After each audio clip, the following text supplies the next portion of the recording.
Olá pessoal, tudo bem com vocês? Já tem um bom tempo que eu não apareço por aqui. Estava com muitas saudades. Quero agradecer a cada um que não abandonou o nosso canal. Afinal, já somos mais de 230 pessoas. Hoje nós vamos falar sobre um movimento literário muito importante para a evolução humana. Não é à toa que o seu nome é humanismo.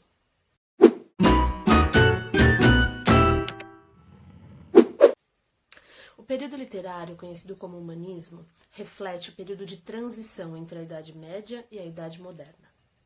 O humanismo contrapõe o sentimento de teocentrismo que nós havíamos comentado na aula do trovadorismo. Enquanto o teocentrismo, significa Deus no centro do universo, ou seja, a sociedade acreditava que tudo gerava, funcionava de acordo com a vontade de Deus, a sociedade influenciada pelos humanistas começa a enxergar o seu poder de livre-arbítrio. É o que nós conhecemos como antropocentrismo, Antropo significa homem e centrismo, o centro. Então, o homem passa a enxergar que, na verdade, o mundo pode girar ao seu redor e que ele tem o poder de escolha, o poder, enfim, de determinar os seus próprios dias, enfim, as suas próprias escolhas. Essa é a concepção de livre-arbítrio que o humanismo vai trazer para a sociedade. Historicamente, o humanismo foi influenciado pela queda da sociedade feudal, pelo desaparecimento do modelo socioeconômico conhecido como feudalismo e a ascensão de uma nova classe social conhecida como a burguesia. Desta forma, houve os burgueses que eram detentores do dinheiro. Eles passaram a investir muito na ciência, na tecnologia, que não é como nós conhecemos hoje, mas enfim, para a época é considerada tecnologia. A escola literária, conhecida como humanismo, é chamada historicamente como período de renascimento. Esse nome é bastante significativo. Olha como esse movimento foi importante para o homem, o ser humano, entender o seu lugar no mundo, começar a se situar e a entender como sujeito da sua própria história. É interessante também observar que o período histórico que se refere ao humanismo passou pelo que nós conhecemos como a peste negra, ou a peste bubônica, que dizimou quase 1/3 da população europeia. Pensando nos tempos e no momento que estamos vivendo hoje, nós sabemos o quanto o período de reclusão, de quarentena, permite que nós coloquemos os pensamentos em ordem, tenhamos novas ideias. Não há um exemplo melhor, nós praticamente estamos vivendo essa história para nós entendermos o que esse momento de reflexão, de se guardar, proporcionou para os homens desse período.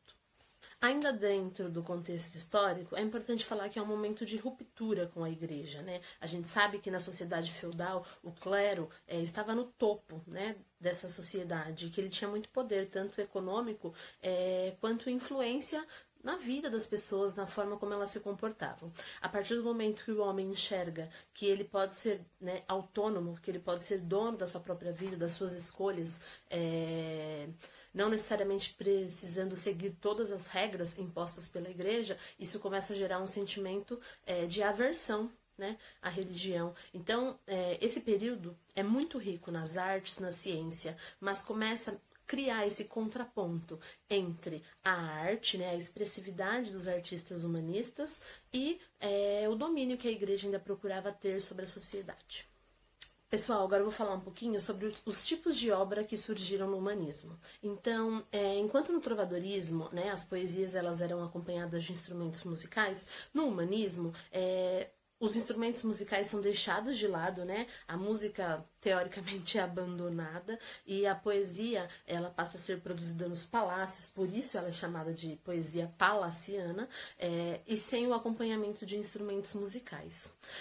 Outro tipo de obra bastante comum também no humanismo são as crônicas historiográficas. E alguns autores, alguns escritores, eles eram convidados para participar das reuniões, enfim, escrever, documentar os acontecimentos dos reis e, posteriormente, percebeu-se que esses registros poderiam ser usados como documentos históricos. Então, crônica historiográfica, A crônica, ainda no conceito atual que nós temos, é algo que fala de um fato cotidiano, contemporâneo.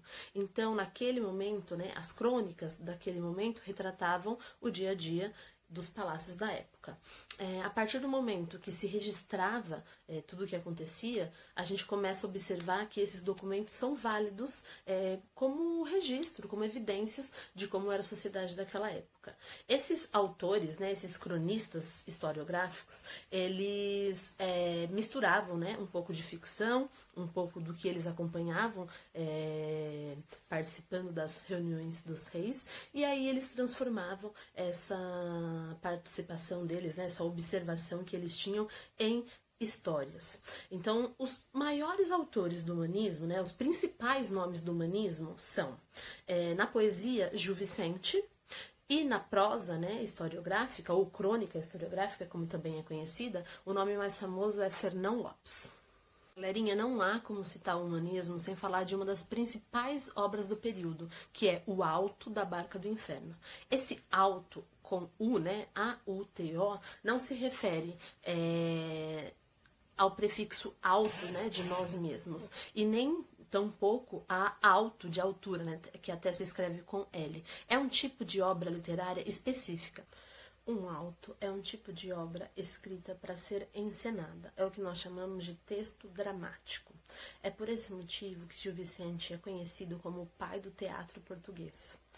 Obviamente, naquele momento, apenas homens participavam dessas peças teatrais, ficando, inclusive, responsáveis pela interpretação de personagens femininas. É interessante como Gil Vicente utiliza-se das suas peças de teatro para falar sobre a sociedade, para refletir sobre determinados comportamentos. Esse caráter também já mostra a contraposição aos ideais da igreja. A obra mais famosa de Gil Vicente, que é o Alto da Barca do Inferno, coloca diversos personagens religiosos, que é uma característica típica dos autos, fazendo uma reflexão. Então, nós temos uma barca que vai para o inferno, a barca da condenação, e uma barca que vai para o céu. E nela tem um anjo. Então as pessoas, após expirarem, né, após morrerem, chegam a esse local onde elas devem ser dirigidas para o seu destino, de acordo com as obras que elas fizeram em vida. E aí começa uma grande discussão. É óbvio que ninguém quer embarcar, né, na condução do inferno, todos acham que são merecedores do céu, e aí nós vamos ter acesso aos atos, né, aos feitos de cada um desses personagens em vida. E aí tem de tudo, né, tem pessoas que se julgavam santas, faziam parte da igreja e possuem uma vida libertina, tem pessoas que não se preocupavam com o próximo, enfim, e aí participando dessa espécie de julgamento, né, de pelo menos pré-julgamento, a gente entende um pouquinho como funciona a sociedade humanista.